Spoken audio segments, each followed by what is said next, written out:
यार ये स्विगी और जोमेटो पे लास्ट मोमेंट पे ये जो डिलीवरी चार्जेस ऐड कर देते हैं बड़ा इरिटेटिंग है नहीं। वैसे क्या आपको पता है कि ये चीज इंडियन गवर्नमेंट को भी इतना इरिटेटिंग लगने लगा है कि स्विगी और जोमेटो दोनों पे 1000 करोड़ का टैक्स ठोक दिया है। चलिए समझते हैं इस वीकली बिजनेस न्यूज रैपअप में, बट उससे पहले एक क्विक स्नैपशॉट कि अर्जेंटीना में क्या चल रहा है, क्या बवाल मच रहा है वहां पे। सो अगर आपके ऑफिस में कोई चाय के चर्चे पे ज्ञान दे रहा हो, you will also have something to add and you can sound smarter. Argentina में 40% पॉपुलेशन अब पॉवर्टी में जीता है, गरीबी में। अर्जेंटीना में इन्फ्लेशन 140% पहुंच चुका है। इनफैक्ट जेपी मॉर्गन की रिपोर्ट के हिसाब से इस साल के अंत तक अर्जेंटीना में इन्फ्लेशन 210% पहुंच सकता है, 210%। इनफैक्ट उनके फॉर्मर मिनिस्टर ऑफ इकोनॉमी ने तो ये बोला है कि ये इन्फ्लेशन और भी बढ़ सकता है and the country might experience hyper inflation, यानी कि हर दिन चीजों का प्राइस जो है वो बदलता है। Something that had happened with Zimbabwe. और इस चीज को टैकल करने के लिए अर्जेंटीना का सेंट्रल बैंक इंटरेस्ट रेट्स बढ़ाते जा रहा है। It has already raised the interest rates bye 133%, यानी कि रेट्स डबल से भी ज्यादा हो चुकी हैं। क्यों? ताकि लोग अपने पैसे सेविंग्स अकाउंट में रखें और खर्च ना करें, ताकि इन्फ्लेशन कम हो। बट इंटरेस्ट रेट बढ़ाने का यह भी मतलब होता है कि जो अर्जेंटीना के बिजनेसेस हैं उनके लिए पैसे उठाना महंगा होता जा रहा है। अर्जेंटीना का करेंसी जो है पेसो, वो भी क्रैश कर रहा है। जहां स्पॉट मार्केट में जो स्पॉट रेट है वो 350 पेसो टू $1 चल रहा है, वहीं पे ब्लैक मार्केट में 900 पेसोस टू $1 का रेट चल रहा है। ऐसा क्यों है भाई?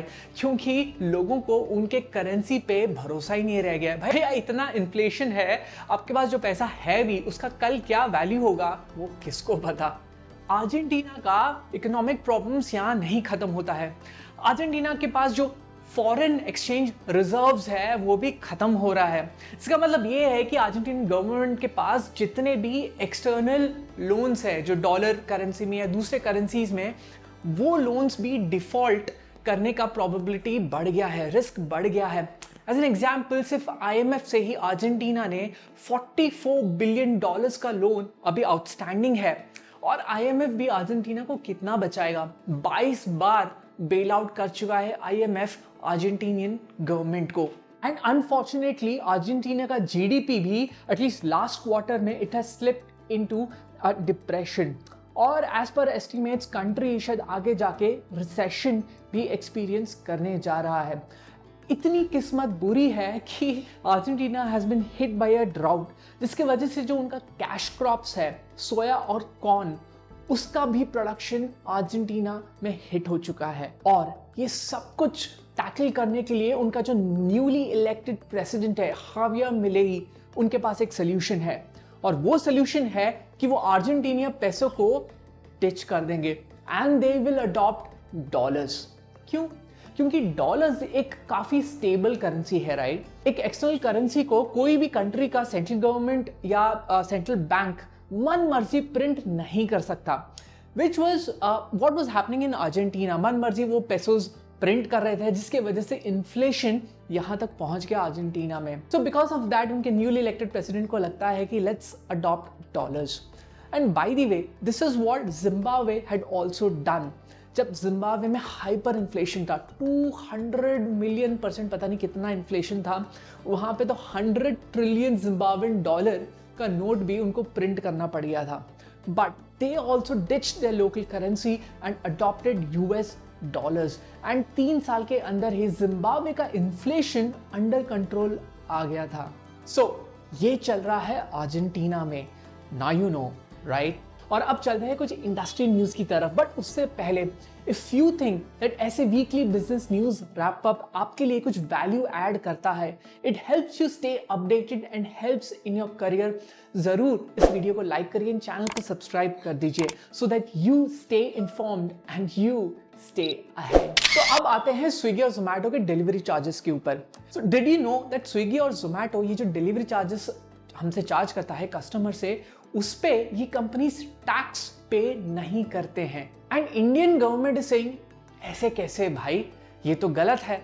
और इसलिए इंडियन गवर्नमेंट ने इन दोनों कंपनीज पे जब से ये डिलीवरी चार्जेस चार्ज करना स्टार्ट किए हैं, I mean as an example Swiggy 2016 से डिलीवरी चार्जेस चार्ज कर रहा है कस्टमर को। ये जितना भी आज तक कलेक्शन हुआ है एज डिलीवरी चार्जेस, उस पे जीएसटी का क्लेम ठोक दिया है दोनों कंपनीज पे, amounting to about 1000 crore in total. But ये दोनों कंपनीज कह रही हैं यार ये तो गलत बात है, इस पे तो टैक्स बनता ही नहीं है। क्यों? क्योंकि ये जो डिलीवरी चार्जेस है ये डायरेक्टली इन डिलीवरी पार्टनर्स को पूरा का पूरा दे दिया जाता है। This is not even our income.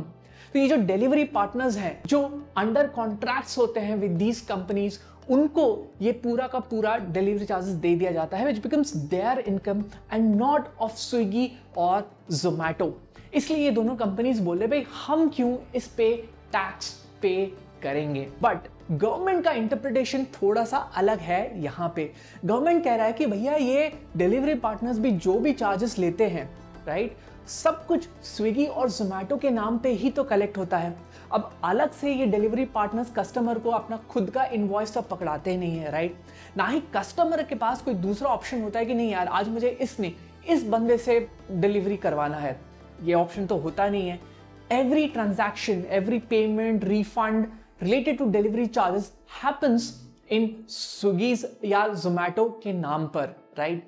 तो इसका मतलब ये है कि ये सारा रेवेन्यू भी तो आप ही का रेवेन्यू हुआ। This is what the government of India is saying. And even more interestingly Zomato के अगर आप फाइनेंशियल स्टेटमेंट्स देखोगे, ये रहा Zomato का इस सितंबर का फाइनेंशियल स्टेटमेंट। इसमें Zomato ने खुद लिखा है कि उनका जो एडजस्टेड रेवेन्यू है उसमें उन्होंने खुद revenue from operations and revenue from these delivery charges दोनों को ऐड करके रेवेन्यू को कंसिडर किया है। Who do you think is correct in this case? Comments में अपना ओपिनियंस बताइए, this will be fun.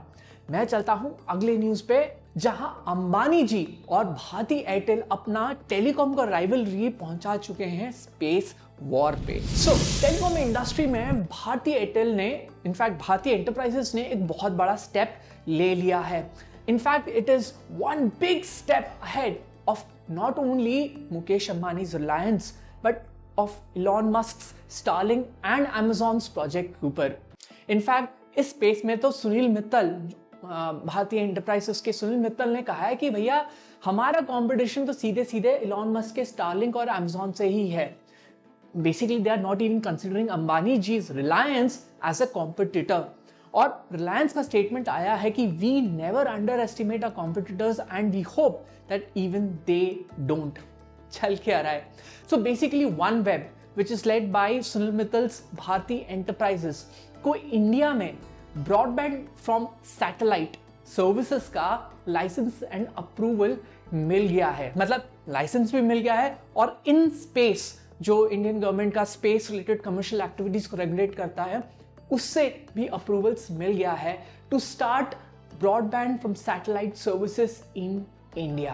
And it's a big advantage over its competitors. वैसे तो ये वन वेब नहीं है, it is Eutelsat OneWeb. Eutelsat एक French company है which is a global leader in this satellite services, and OneWeb Eutelsat is a JV between Eutelsat and OneWeb। वैसे अंबानी जी के रिलायंस को भी हल्के से तो लिया नहीं जा सकता, राइट। तो रिलायंस ने भी ये सक्सेसफुली डेमोन्स्ट्रेट किया है कि वो 1 GB पर सेकेंड का स्पीड डिलीवर कर सकता है through it's broadband over satellite services, and it claims that it's the only company जो ये स्पीड अचीव कर सकता है। Pretty interesting, right? वैसे जो भी हो, एज अ कंज्यूमर भैया इंटरनेट का स्पीड बढ़ाते रहो, सस्ता करते रहो, अपने को और क्या चाहिए। Let me move on to the next news. Elon Musk Indian government के साथ बड़ा ही हार्ड नेगोशिएशन में लगे पड़े हैं, भैया टेस्ला इंडिया आएगा कि नहीं। तो बेसिकली ये डील है क्या टेस्ला और इंडियन गवर्नमेंट का? डील ये है कि 2 साल तक टेस्ला जो है गाड़ियां इंपोर्ट करेगा बाहर से, राइट।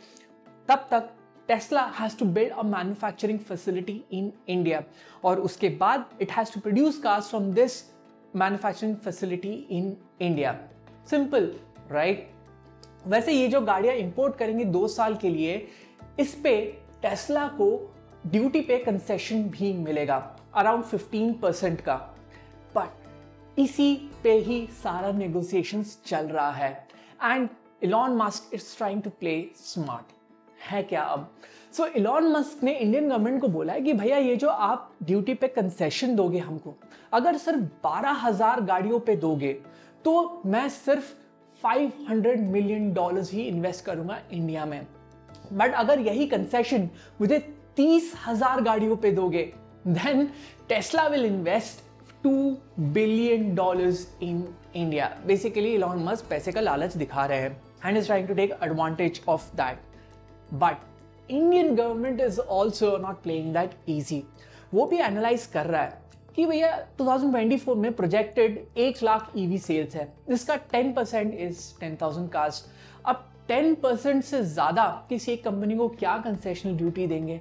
तो डिमांड 10,000 गाड़ी का ही हुआ, ये 30,000 का करना क्या है? एंड सेकेंडली, ये $2 बिलियन का जो लालच टेस्ला दिखा रहा है, उतना पैसा खर्चा होना भी है। I mean, is it even required?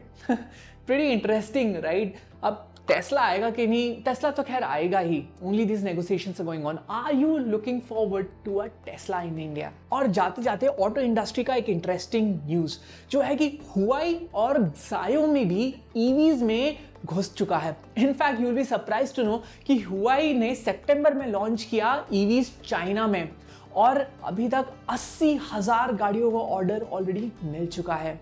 और Xiaomi जो EVs के लिए ऑपरेटिंग सिस्टम्स बनाता है is going to launch its own EV by first half next year. Again pretty interesting, right?